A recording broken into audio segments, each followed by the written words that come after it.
America इस्राएल और Iran मध्य जारी रही युद्ध मध्य अमेरिका राष्ट्रपति डोनाल्ड ट्रम्प पुणी एक गुरुत्वपूर्ण बयान जारी करिसेंति।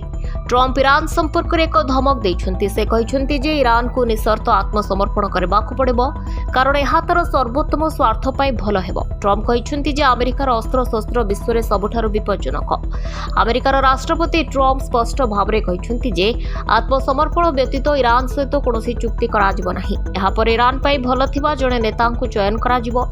से कहिसेंति जे अमेरिका एवं एहार सहयोगी माने ईरान को आर्थिक दृष्टि मजबूत करबा पई उपयुक्त एवं आवश्यक पदक्षेप नेबे। ट्रम्प कहिसेंति सेमानंक पाखरे एक आपस समाधान व्यतीत अन्य कोनोसी विकल्प नाही।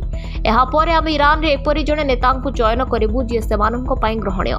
ट्रम्प आहुरी कहिसेंति जे अमेरिका एवं एहार सहयोगी माने ईरान को ध्वंसर धारारु फेराई आनिबा एवं एहाकु आर्थिक भाव रे पूर्व अपेक्षा बड़ भल एवं शक्तिशाली करबा पई प्रत्येक आवश्यक पदक्षेप नेबे। पूर्वरु ट्रम्प मध्य स्पष्ट भाव में कहिथिले जे से ईरान दिवंगत सर्वोच्च नेतांक पुओ मोजताबा खामेनेईंकु तांको मृत्यु परे तांको उत्तराधिकारी भाव में ग्रहण करंती नाही। ट्रम्प कहिथिले जे से खामेनेईंको पुओ को ग्रहण करंतिनी। से कहिथिले अमेरिका ईरान रे एपरि नेतृत्व चाहुछि जहां ईरान रे सदयता एवं शांति आनिबो। सर्वोच्च नेता भाव में मोजताबा खामेनेईंको नियुक्ति संपर्क में ट्रम्प कहिथिले सेमाने सेमानंकर समय नष्ट करुछंती। खामेनेईंको पुओ जणे मूर्ख। Bureau report Dinalipi live.